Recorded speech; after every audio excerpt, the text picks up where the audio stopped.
c'est quoi le plus important? N'est-ce pas l'amour? N'est-ce pas le véritable amour? Quand tu prends cette personne que tu aimes dans tes bras et que tu ressens son amour, tu peux avoir des problèmes, tu peux avoir des difficultés. Mais là, ressentant cet amour, tu peux aller mal, mais cet amour te fait du bien. L'amour. Est-ce qu'on ne se serait pas trompé sur les choses qui sont finalement les plus importantes? Ce qui nous touche le plus chez les gens, c'est leur amour. Mais est-ce que vous avez déjà réfléchi à ce qui vous a touché le plus chez Dieu? Est-ce que c'est l'omniscience de Dieu? Est-ce que c'est l'omnipotence de Dieu? Est-ce donc la toute-puissance de Dieu? Est-ce que c'est la puissance de Dieu qui nous a le plus touchés? Est-ce que c'est la grandeur de Dieu ou même la création de Dieu qui nous a le plus touchés? Est-ce que c'est la capacité de Dieu de produire des miracles, d'apporter des révélations? C'est pas ça qui nous a touchés le plus. Et c'est pas ça qui nous a permis de venir à lui. C'est son amour. C'est l'amour de Dieu qui nous a touchés. Son amour. Quand on va mal, son amour est là. Qu'est-ce qui nous touche le plus sur Jésus, dans la vie de Jésus? C'est l'amour de Jésus pour nous. Quand on est inquiet, on sait qu'il est là. Quand on va mal, on sait qu'il est là. Quand on n'a plus rien, on nous enlèverait tout. Son amour reste. Quand on n'aurait plus de maison, plus de possibilités de pouvoir se déplacer, si on perdait même l'usage de nos jambes, mais qu'on avait encore son amour, on aurait encore l'espérance. Mais si l'amour de Dieu s'éloignait de nous, si l'amour de Dieu nous était ôté, si l'amour de Dieu était enlevé de cette terre, ce serait l'agonie la plus totale, les souffrances les plus terribles, parce qu'il aurait enlevé la chose la plus précieuse qu'il a mise sur cette terre, son amour. Et c'est l'amour des gens autour de nous qui nous touche le plus. Et c'est l'amour de Dieu qui nous a le plus touchés. Pourquoi? Parce que Dieu est amour. Le verset le plus connu, Jean 3,16, car Dieu a tant aimé le monde. C'est l'amour de Dieu qui nous presse. C'est l'amour de Dieu qui est venu nous chercher. C'est l'amour de Dieu qui nous a libérés. C'est l'amour de Dieu qui nous a guéris. C'est l'amour du Seigneur et ses compassions qui ne sont pas épuisées, mais qui se renouvellent chaque matin pour nous. C'est son amour qui nous couvre, c'est son amour qui nous touche, c'est son amour qui nous libère. Dieu est amour et notre existence est là à cause de son amour. Tout existe parce qu'il est amour. Tout est amour. En fait, je crois qu'il y a bien des sacrifices qu'on ne ferait plus si on goûtait réellement à l'amour que le Seigneur a pour nous. Car l'amour vaut mieux que les sacrifices. Il y a bien des sacrifices qu'on fait, il y a bien des choses qu'on fait, il y a bien des prières qu'on fait simplement parce qu'on n'a pas encore assez connu l'amour que le Seigneur a pour nous. Alors on a l'impression qu'on a besoin de convaincre Dieu. On a l'impression qu'on a besoin de mériter. On a l'impression qu'il nous faut beaucoup prier parce que on n'a pas encore reçu la révélation du plein amour de Dieu. Et quand on aime nos enfants, ils n'ont rien fait pour mériter notre amour. Ils sortent du sein maternel en pleurant. C'est pas agréable, et pourtant on aime ce pleur. On aime sa présence. Et on chérit cet enfant qui grandit. Il fait des fautes et on l'aime encore. Il fait des bêtises et on l'aime encore. Il nous déçoit et on l'aime encore. Il nous ment. On pensait que les autres enfants mentaient, mais pas le nôtre. Mais on réalise qu'en fait, un jour, il nous a vraiment menti. Et il nous a vraiment menti, et on l'aime encore. Dieu t'aime.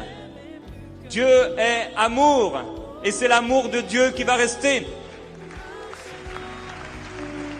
Et si nous, c'est l'amour qui nous touche le plus, Qu'est-ce qui touche le plus, selon vous, Dieu? Est-ce que c'est notre musique? Est-ce que c'est le fait d'avoir un grand volume dans notre voix lorsque nous chantons? Nous essayons de chanter le plus fort possible, le plus fort que nos frères, nos sœurs à côté de nous, pour que notre voix soit entendue. Et parfois, pas de Dieu, mais des hommes autour de nous. Est-ce que c'est notre connaissance des choses de la terre qui touche Dieu? Est-ce que Dieu est touché quand il voit quelqu'un prophétiser et raconter ce qu'il y a dans le sac à main de quelqu'un? Est-ce que ce qui touche le plus le Seigneur, c'est que quelqu'un puisse te révéler ton passé, ton présent, ton avenir? Est-ce que c'est ça qui touche le plus le cœur du Seigneur? Est-ce que le cœur de Dieu est touché quand il voit quelqu'un jeûner pendant longtemps, ou prier pendant longtemps, ou donner beaucoup d'argent? Est-ce que c'est ça qui touche le plus Dieu? Est-ce que le cœur de Dieu est touché par nos offrandes ou même par le respect qu'on a pour lui? Est-ce que c'est notre foi qui touche le plus le Seigneur? Peut-être parce qu'il a dit que sans la foi, il est impossible de lui être agréable. Mais vous pouvez trouver quelque chose agréable et ne pas être touché par cette chose. Il y a des choses qu'on peut faire qui sont agréables à Dieu, mais Dieu peut ne pas avoir le cœur touché par les choses qu'on fait. Dieu peut trouver agréable la foi de quelqu'un, mais ne pas être touché par le cœur de cette personne et par la vie de cette personne. Alors, on peut trouver quelque chose agréable, mais ne pas être touché dans notre cœur par cette chose. J'aime manger. Ça se voit peut-être pas, mais j'aime manger. Et cette semaine, on m'a fait manger un bon plat de chèvre grillé au feu de bois, avec du riz, des bananes plantains. J'étais content. Mais ça n'a pas touché mon cœur. Ça a touché mes papilles gustatives. Ça a touché mon ventre. Mais étonnamment, avant même de manger ce bon plat, oh, qu'est-ce que c'est bon! Le ntaba, c'est ça? Ntaba? Ntaba?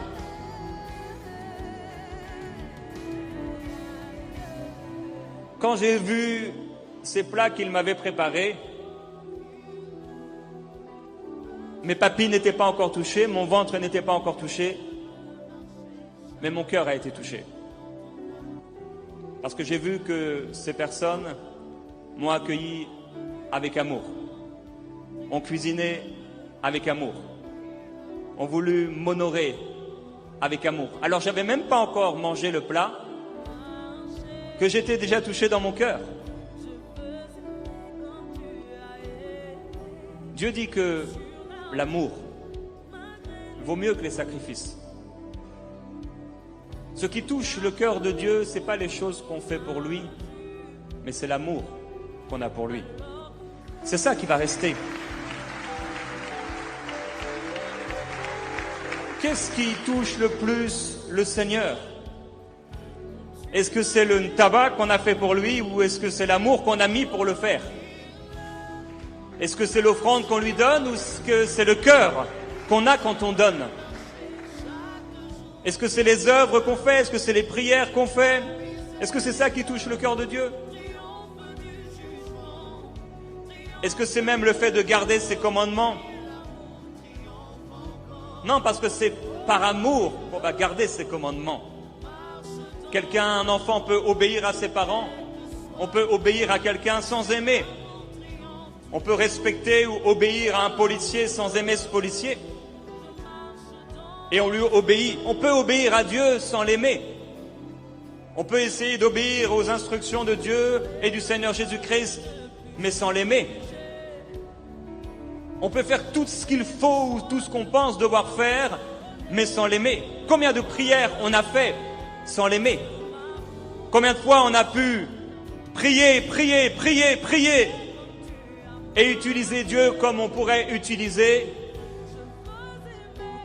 un bien matériel pour un peu de temps, parce qu'on a besoin de cette chose. Combien de fois on s'est approché de Dieu parce qu'on avait besoin de lui, réclamant comme des esclaves que Dieu nous secourt dans notre situation, mais si seulement nous l'avions aimé. Qu'est-ce qui touche le plus le cœur de Dieu? C'est l'amour que tu as pour lui. C'est pas ton habit, ça touche pas son cœur. C'est pas l'odeur du plat, ça touche pas son cœur. C'est l'amour que tu as pour lui. C'est le cœur que tu as pour lui. C'est les paroles d'amour que tu as pour lui. Lorsque ton cœur s'ouvre à lui et l'aime, c'est là que le Seigneur est touché. Alors, ce que Dieu te demande, ce que Dieu désire, c'est que tu l'aimes.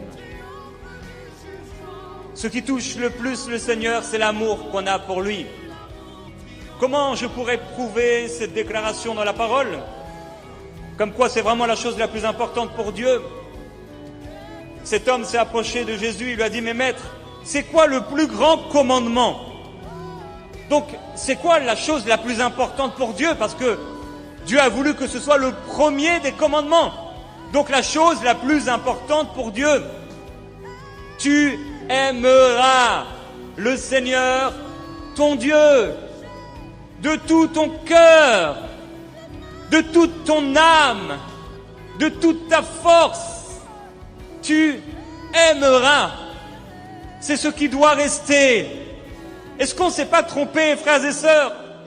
Est-ce qu'on n'est pas en train de faire tout un tas de choses et on s'est éloigné du cœur de Jésus? Il n'y a rien qui peut l'impressionner. Tout ce qu'on a pu faire ou tout ce qu'on fera a déjà été fait d'une manière ou d'une autre.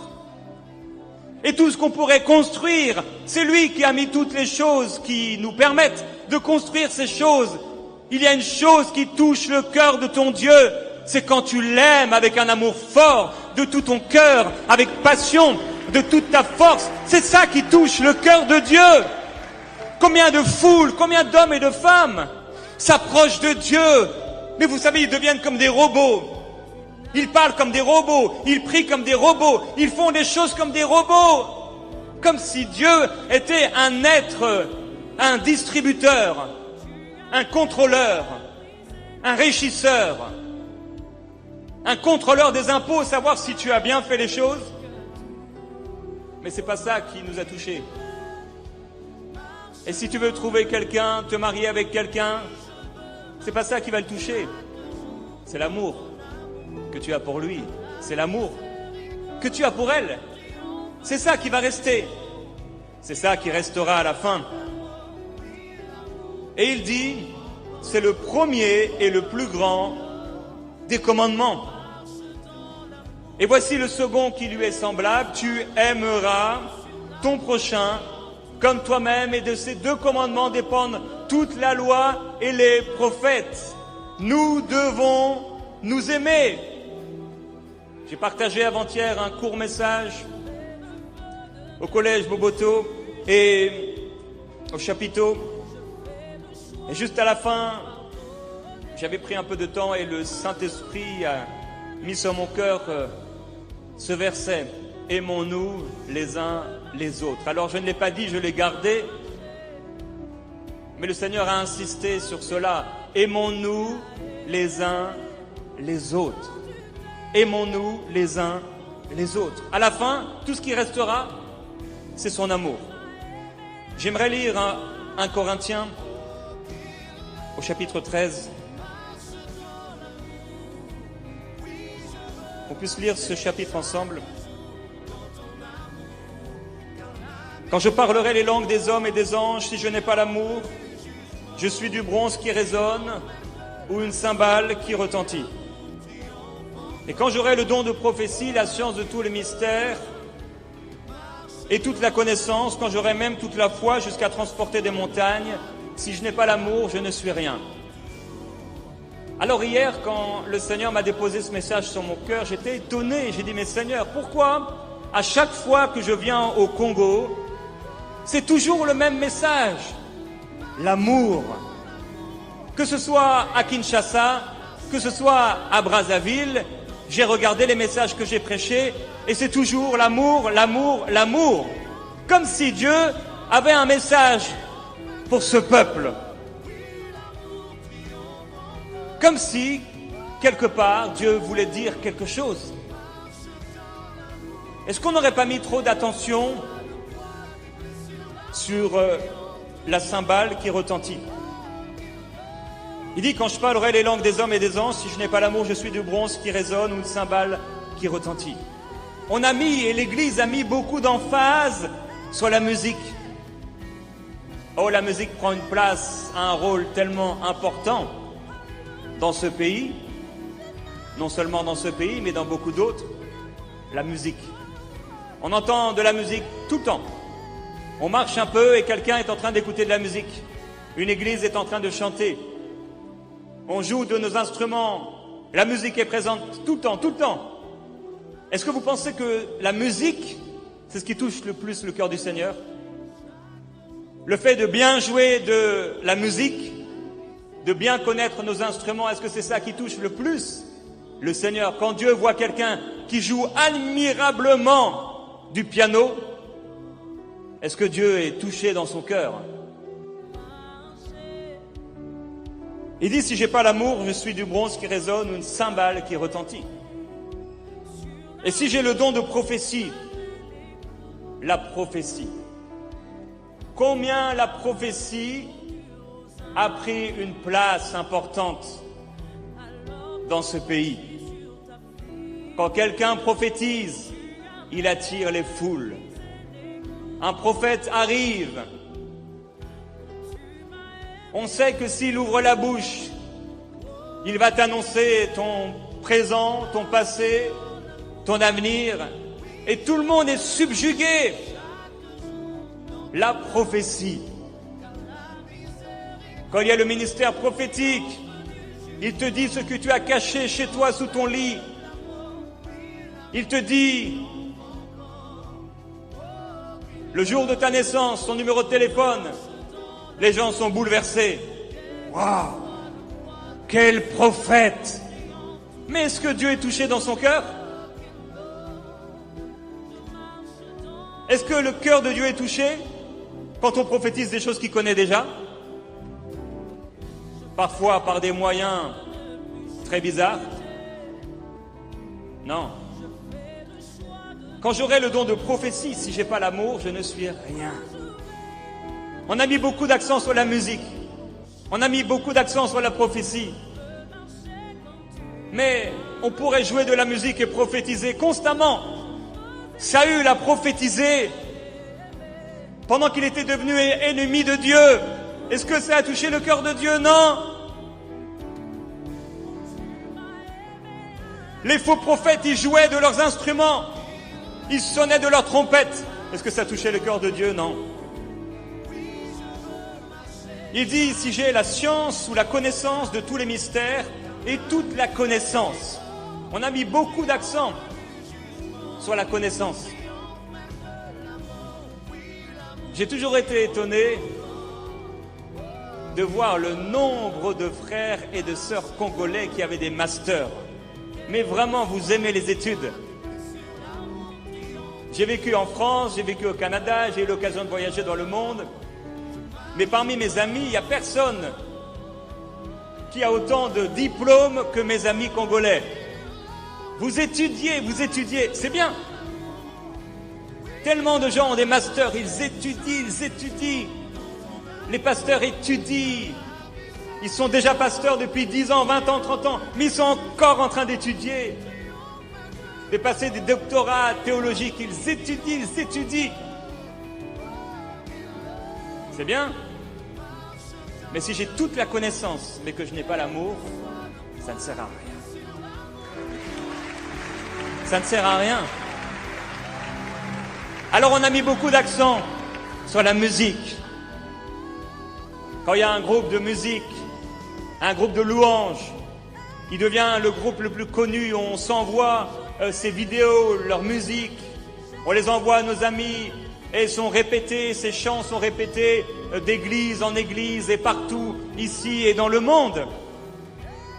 On a mis beaucoup d'accent sur la prophétie, le ministère prophétique, la parole de connaissance. Et cette parole et ce ministère attirent les gens de toutes parts. Ils veulent un prophète qui prophétise. Mais Jean-Baptiste n'a pas beaucoup prophétisé. Mais les gens veulent la prophétie. Et c'est pas ça qui touche le cœur du Seigneur. On veut la connaissance, on veut entendre quelqu'un qui a la connaissance. Et la connaissance, elle enfle nos têtes. Mais la connaissance enfle, l'amour édifie. L'amour construit. Il dit, quand j'aurai même toute la foi jusqu'à transporter des montagnes. La foi, oh, les messages de foi, les églises de foi, les messages sur la foi. Les gens aiment entendre des messages sur la foi. Quand tu prêches sur la foi, la foule se lève. Quand tu prêches sur la foi, un message de foi, quand tu dis aux gens qu'ils recevront de la part de Dieu ce dont ils ont besoin. Quand tu prêches et tu dis aux gens qu'ils auront le miracle que le Seigneur leur a promis, qu'ils auront cette belle voiture, cette belle maison, ce passeport, ce visa, cette femme, cet époux. Quand ils auront cet enfant, les gens commencent à crier, les gens commencent à applaudir parce qu'on est en train de prêcher la foi. Ils sont boostés dans leurs émotions. Mais on peut avoir une grande foi et ne pas avoir l'amour. Quelqu'un peut avoir prêché la foi toute sa vie et être tellement loin du cœur de Dieu. Je préfère avoir peu de foi, mais beaucoup d'amour pour mon Dieu, qu'une grande foi au point de déplacer des montagnes, mais ne pas être connu par le Seigneur. Je veux l'aimer et je veux qu'il m'aime.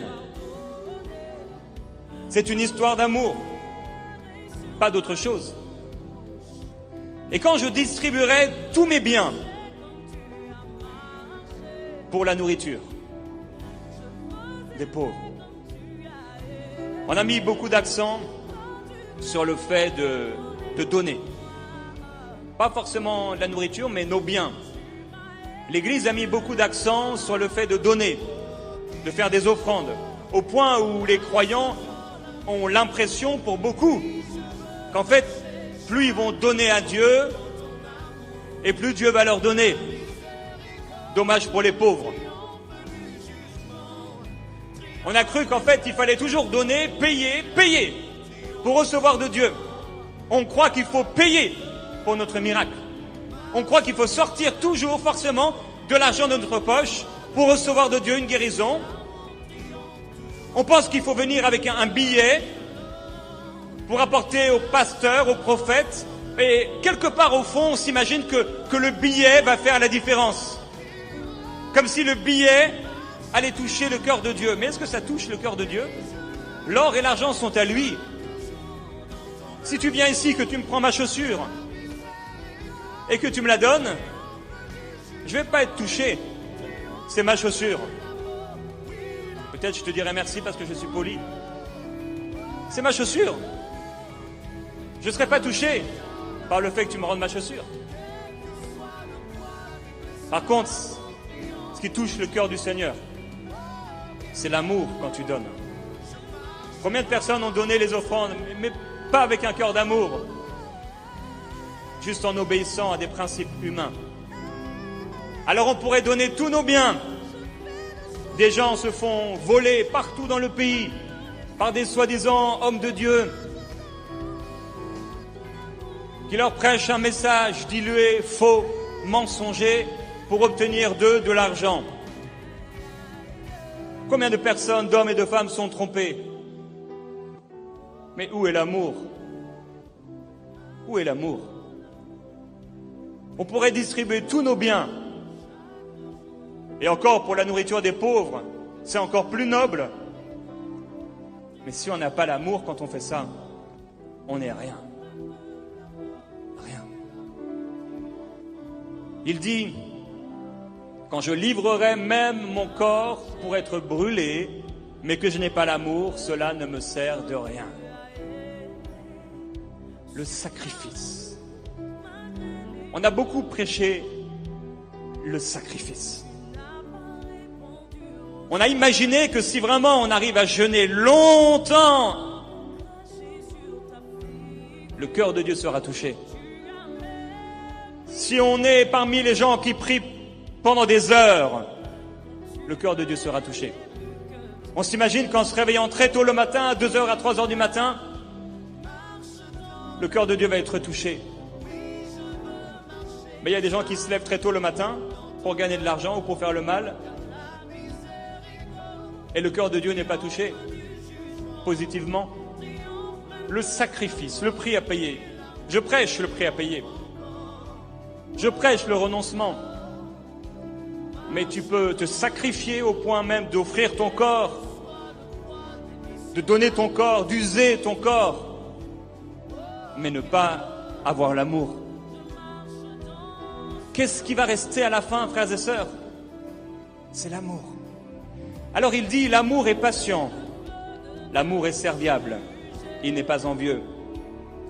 L'amour ne se vante pas, il ne s'enfle pas d'orgueil, il ne fait rien de malhonnête, il ne cherche pas son intérêt, il ne s'irrite pas, il ne médite pas le mal, il ne se réjouit pas de l'injustice, mais il se réjouit de la vérité, il pardonne tout, il croit tout, il supporte tout, il espère tout. L'amour ne succombe jamais. Et il dit que ce soit les prophéties, elles seront abolies, les langues, elles cesseront, la connaissance, elle sera abolie. Et au verset 13, maintenant donc, ces trois choses demeurent, la foi, l'espérance, l'amour, mais la plus grande, c'est l'amour. Et introduisant ce chapitre, il dit, je vais vous montrer la voie la plus excellente, l'amour. C'est l'amour qui touche le cœur du Seigneur. C'est ce qui va rester à la fin. La foi, l'espérance et l'amour. Mais la plus grande, c'est l'amour. Celui qui n'aime pas n'a pas connu Dieu parce que Dieu est amour. Ce que Dieu désire, mon frère, c'est que tu l'aimes. Ce que Dieu veut, ma sœur, c'est que tu l'aimes. Que tu l'aimes passionnément. Que tu l'aimes de tout ton cœur. Que tu l'aimes de toutes tes tripes. Que tu l'aimes de toute ton âme. Que tu l'aimes. Ce dont les gens ont besoin, frères et sœurs, c'est de notre amour. C'est notre amour dont ils ont besoin. Parce que même si nous n'avons peut-être pas la foi pour les guérir, l'amour peut les guérir. Même si on n'a peut-être pas l'argent pour aider quelqu'un, notre amour peut le consoler, notre amour peut l'édifier, notre amour peut le fortifier, notre amour peut le relever, notre amour peut lui donner l'espérance. L'amour. Dieu a tant aimé. C'est pas sa puissance qui nous a sauvés, c'est son amour qui nous a sauvés. C'est pas son omniscience qui nous a sauvés, c'est pas son omnipotence qui nous a sauvés, c'est son amour qui nous a sauvés. C'est l'amour de Dieu avant même le sang qui a coulé. Si ce sang a coulé, c'était en raison de son amour. Si la puissance de Dieu est libérée dans la vie de quelqu'un, la source, c'est l'amour, car Dieu est amour. Jésus nous a ordonné de nous aimer les uns les autres. Mais nous courons après des messages sur la foi. Nous courons vers des groupes de louanges. Nous courons vers des artistes chrétiens. Nous courons vers la prophétie. Nous courons vers la connaissance. Mais si peu vers l'amour. Et pourtant, c'est le commandement le plus important. On devrait entendre régulièrement des messages sur l'amour. Des messages qui nous poussent à aimer les gens. Qu'est-ce qui nous reste de Maman Blanche? C'est l'amour qu'elle a eu. L'amour qu'elle a eu pour son mari, l'amour qu'elle a eu pour ses enfants, l'amour qu'elle a eu pour sa nation. C'est son amour.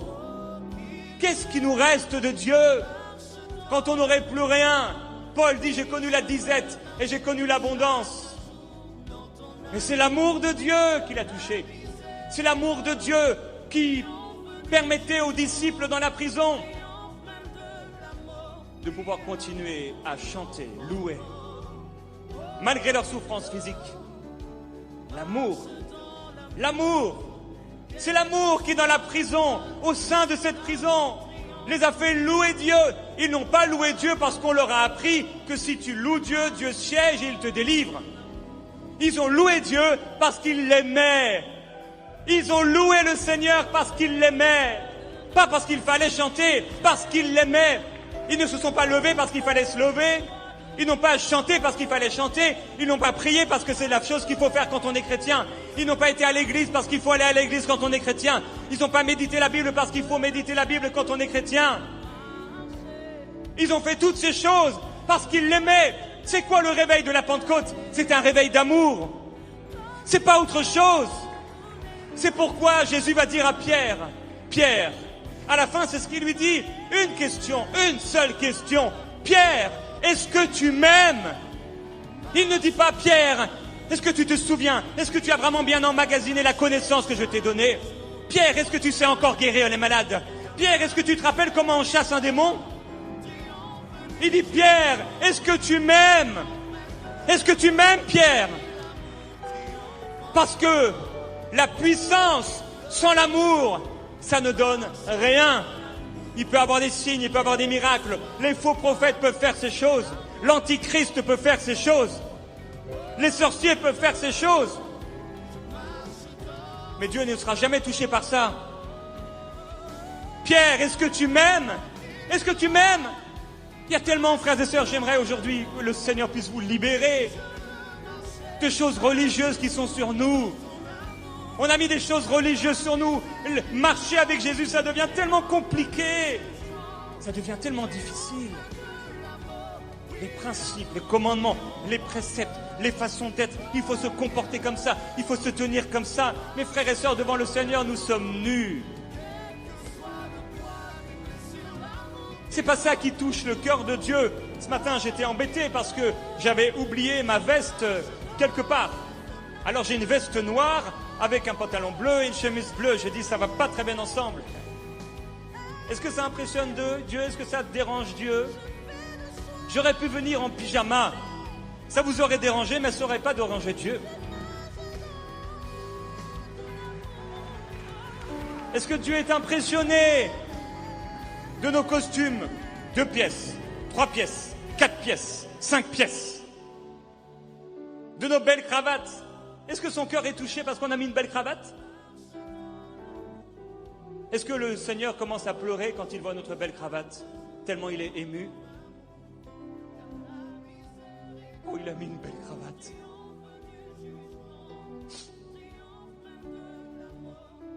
Son cœur est touché quand tu lui dis des mots d'amour. Son cœur est touché quand tu l'aimes. Son cœur est touché quand tu veux faire sa volonté. Parce que tu l'aimes. C'est l'amour qui restera. Pierre, m'aimes-tu? Il fallait qu'il l'aime pour recevoir sa puissance. Parce que c'est la base de tout, c'est la fondation de tout. Dieu est amour. Il nous a tant aimés qu'il a donné. Il n'a pas donné simplement, c'est l'amour qui l'a poussé à donner. La parole de Dieu dit que parce que l'iniquité se sera accrue, l'amour du plus grand nombre se refroidira. Quel est le message que Dieu veut nous donner? Congo, nation du monde, en cette semaine particulière, quel est le message que le Seigneur veut nous donner? L'amour. Qu'est-ce qui reste à la fin? L'amour. La prophétie disparaît, la connaissance, elle disparaît, mais l'amour demeure toujours. Toujours. C'est cet amour qui te ressuscitera d'entre les morts. Jésus dit, je vous donne un commandement nouveau. Aimez-vous les uns les autres. Aimez-vous comme je vous ai aimé. Et à ceci, tous reconnaîtront que vous êtes mes disciples, si vous vous aimez les uns les autres. Aime ton prochain. Aime ton frère. Aime ta sœur. Aime ton collègue de travail. Aime. Aime. Aime. Continue d'aimer. Aime les gens. Apprends à aimer les gens. Demande au Seigneur, Seigneur, que ton amour déborde. Que ton amour déborde, je veux connaître la longueur, la largeur, la hauteur, la profondeur de ton amour pour aimer, pour t'aimer premièrement et pour aimer les gens autour de moi. Combien de semaines on peut passer, combien de jours, combien de mois on peut passer sans se dire, mais il faut que j'aime les gens. Mais pourtant, c'est le plus grand des commandements avec celui d'aimer Dieu.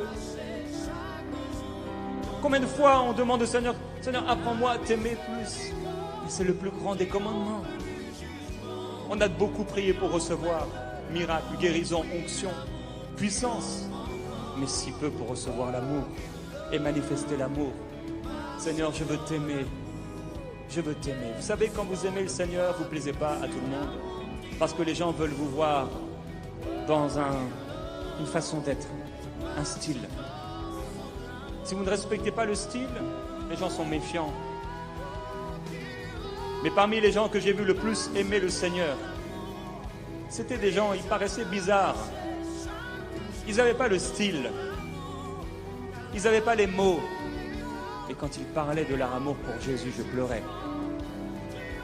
Parce qu'ils avaient l'intimité. Ils avaient la communion avec ce Jésus. Est-ce qu'on ne s'est pas trompé en faisant tellement de choses, soi-disant pour Dieu, mais on peut faire 10 000 choses pour Dieu et ne pas l'aimer. Qu'est-ce qui nous pousse à venir à l'église? Qu'est-ce qui nous pousse à prier? Qu'est-ce qui nous pousse à vivre? Ça doit être l'amour qui nous pousse. C'est l'amour qui a poussé Dieu à créer l'homme à son image. C'est l'amour qui a amené le Seigneur à sacrifier ces animaux dans le jardin d'Éden pour couvrir l'homme. C'est l'amour du Seigneur qui a amené et envoyé les prophètes les uns après les autres afin que le peuple puisse se repentir. C'est l'amour du Seigneur qui a pressé tous les prophètes de l'Ancien Testament. Et c'est l'amour de Dieu qui a envoyé Jésus sur la terre. Et c'est l'amour de Jésus qui l'a amené à accepter la volonté du Père. C'est l'amour de Jésus qui l'a amené à donner sa vie sur la croix. C'est l'amour de Jésus. Tout est une question d'amour. Comment l'Église du Congo grandira?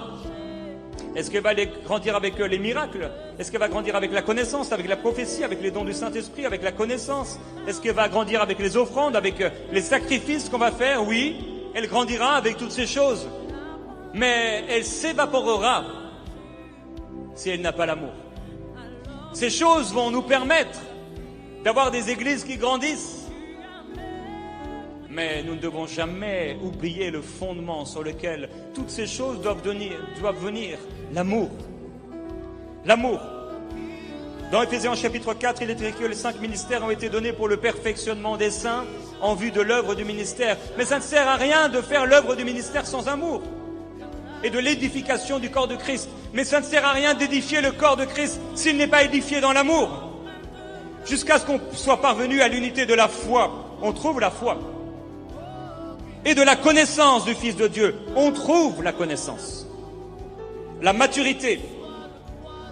Mais en disant la vérité avec amour ou dans l'amour, nous grandirons à tout point de vue vers celui qui est la tête. C'est quoi qui va nous faire grandir? C'est l'amour. C'est l'amour. C'est de lui que le corps tout entier, bien coordonné et solidement uni grâce aux articulations dont il est muni, tire sa croissance en fonction de l'activité qui convient à chacune de ses parties, et il s'édifie lui-même comment? Dans l'amour. C'est dans l'amour. Il y a tout un tas d'églises dans cette nation et dans le monde qui sont bâties sur des principes de puissance. Mais la puissance, elle partira. Sur la prophétie, elle s'en ira. Sur la connaissance, mais la connaissance, elle s'en ira. Sur la musique, la louange, toutes ces choses s'en iront. La louange, en tout cas, qu'on fait sur la terre, il y a une chose qui va rester, c'est son amour. J'aimerais qu'on puisse se lever ensemble, s'il vous plaît.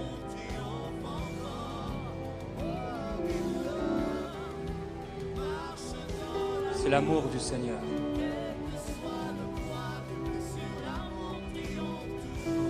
Est-ce qu'on peut avoir la personne qui joue du violon, s'il vous plaît?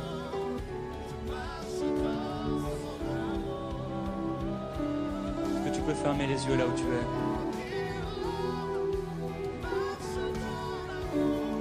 es? Et regarder ton cœur. Ton cœur est rempli de quoi, mon frère, ma soeur? C'est quoi tes prières? C'est quoi les prières que tu fais? C'est quoi qui te pousse dans la vie? Est-ce que tu aimes tes enfants?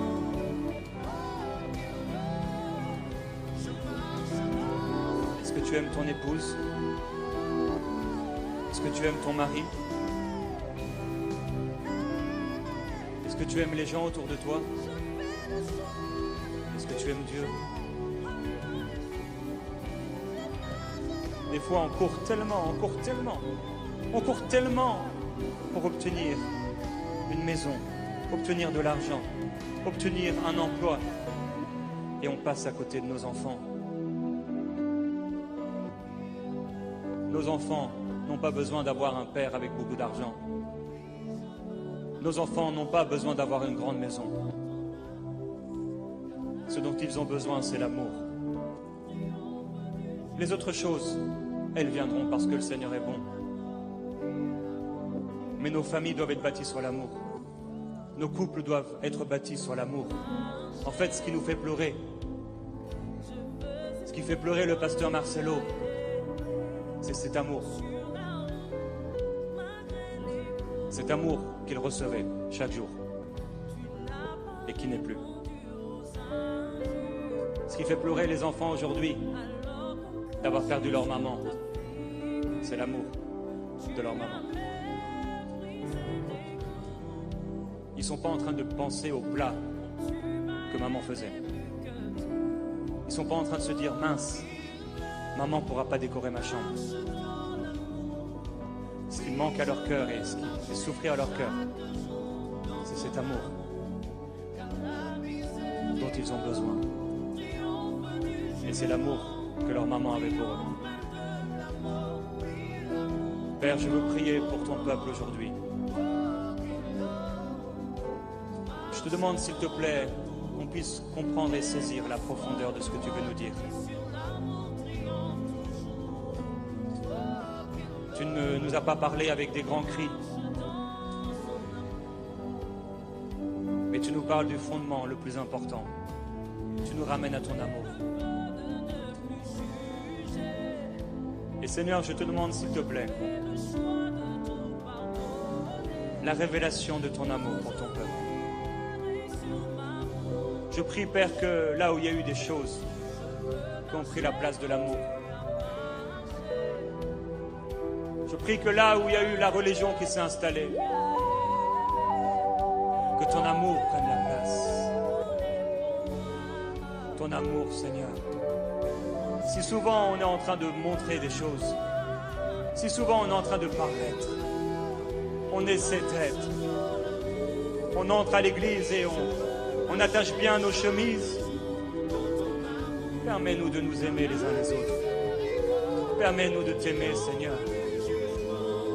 Permets-nous d'être comme tu l'as été, homme parmi les hommes, pour aimer comme toi. Père, je prie que cette église, je prie que cette famille, je prie que cette nation soit une nation connue à cause de l'amour. Tu as dit que nous reconnaîtrons que nous sommes tes disciples à cause de l'amour que nous avons les uns pour les autres. Et je prie, Père, que l'amour soit le ciment de nos relations. Je prie que l'amour soit l'huile qui coule sur nos vies. Je prie que l'amour soit la rivière qui passe et qui coule dans cette église. Je prie que l'amour revienne dans nos cœurs, l'amour pour toi. Je prie que notre amour soit plus fort pour ceux que tu nous as donnés. Je prie que l'amour du Père revienne pour ses enfants, que l'amour des enfants revienne pour leurs parents. Je prie que l'amour de l'époux revienne pour son épouse, que l'amour de l'épouse revienne pour l'époux. Oh Dieu, je prie que l'amour soit au centre de tout ce que nous faisons, car à la fin il ne restera que l'amour. L'amour est le fondement de toutes choses. Tu es amour. Et Père, nous prions avec amour pour le pasteur Marcelo, pour ses enfants. Nous prions avec amour pour ceux qui souffrent aujourd'hui. Et nous te demandons, Seigneur, recouvre-les de ton amour. Nous ne te demandons pas pour l'argent, nous ne te demandons pas la connaissance, nous ne te demandons pas la prophétie, mais nous te demandons de les immerger dans ton amour. Car dans ton amour, il y a tout, Seigneur. Ton amour, c'est notre prière. Qu'ils connaissent ton amour, qu'ils débordent de ton amour. Oh, que l'amour nous amène à la simplicité de Jésus. Que l'amour nous amène à la tendresse de Jésus. Que l'amour nous amène à la douceur de Jésus. Oui, que ton amour nous amène à cette simplicité. Père, je prie pour l'amour. L'amour qui nous permet de pardonner. L'amour qui nous permet de supporter le mal. L'amour qui nous permet d'espérer encore quand tout va mal. L'amour qui nous permet de croire quand tout va mal. Je prie que l'amour permette à quelqu'un de pardonner quelqu'un qui lui a fait du mal. Mon frère, ma sœur, pardonne. Pardonne à celui qui t'a fait du mal, comme tu as été pardonné. Aime celui qui t'a fait du mal. Aime ton ennemi, comme le Seigneur t'a aimé. Ne maudis pas. Tu as été appelé à bénir. Commence à bénir ton ennemi.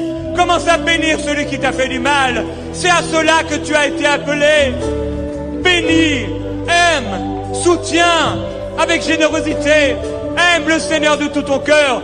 Oh mon frère, ma sœur, j'aime le Congo. J'aime cette nation. J'aime la RDC. Et je prie pour une nation qui aime le Seigneur de toutes ses forces. C'est ainsi que ce pays sera bâti, édifié dans l'amour. C'est ainsi que l'Église sera bâtie, qu'elle grandira, édifiée dans l'amour. La connaissance sera donnée, la prophétie sera donnée, la louange sera toujours là. Mais le plus important, c'est l'amour. Toutes ces choses doivent venir après l'amour. La puissance est venue après l'amour. Oh, mon frère, toi qui es marié, aime ton épouse. Ton épouse n'est pas là pour te servir. Elle est là pour que tu l'aimes. Aime ton épouse. Marie, aimez vos femmes. Il n'est pas dit Marie, soumettez vos femmes. Marie, aimez vos femmes. Depuis combien de temps tu n'as pas aimé ton épouse? Depuis combien de temps tu n'as pas pris soin d'elle? Depuis combien de temps tu lui as pas dit combien tu l'aimais? Depuis combien de temps tu n'as pas caressé le visage? Depuis combien de temps tu ne l'as pas massé? Depuis combien de temps tu n'as pas pris soin d'elle? Elle prend soin de toi, mais Dieu te demande, Marie, aime ton épouse. Que Dieu te montre comment tu peux l'aimer. Que Dieu te montre comment tu peux aimer tes enfants. Que Dieu te révèle comment tu peux aimer les gens autour de toi. Que Dieu t'amène à aimer comme Christ a aimé l'Église. C'est ma prière pour vous, frères et sœurs. C'est ma prière pour nous tous. Que nous puissions aimer et continuer d'aimer. Parce que c'est ce qui restera. Mes frères et mes sœurs, que l'amour du Seigneur nous presse. Et que ce soit la motivation de nos cœurs. Que ce soit ce qui nous pousse, frères et sœurs. L'aimer. Aimer, aimer encore et encore. Aimer encore et encore. Et je prie maintenant que l'amour du Seigneur soit répandu sur vous. Et que l'amour du Seigneur guérisse quelqu'un. Si tu as mal quelque part, s'il y a une maladie sur toi maintenant, en cet instant, l'amour de Jésus va te guérir. Si tu as été abusé, tu as été violé, tu as été trahi, tu as été trompé, ferme tes yeux, lève les mains vers le Seigneur et que l'amour de Jésus guérisse ton cœur maintenant. Que l'amour de Jésus guérisse ton cœur maintenant. Que l'amour de Jésus guérisse ton corps maintenant. Oh Seigneur, je déclare ton amour qui guérit le malade, ton amour qui relève l'indigent, ton amour qui pardonne nos péchés, ton amour Seigneur, ton amour. Et si tu n'as pas encore reçu Jésus-Christ dans ton cœur, si c'est juste une religion que tu as acceptée, jusqu'ici tu as suivi une religion des commandements, mais tu n'as jamais aimé Dieu, alors demande pardon au Seigneur maintenant, avec tes mots, et dis-lui, je veux t'aimer aujourd'hui et pour toujours. Reçois le pardon de tes péchés, reçois le salut et la vie éternelle, et aime le Seigneur de tout ton cœur. Aime-le. Il n'y a pas de plus grand amour que de donner nos vies pour les frères. Je termine en disant et en répétant les deux plus grands commandements. Tu aimeras ton Dieu de tout ton cœur, de toute ton âme et de toute ta force. Et tu aimeras ton prochain comme toi-même. Si nous faisons ces choses, nous serons heureux. Que Dieu vous bénisse.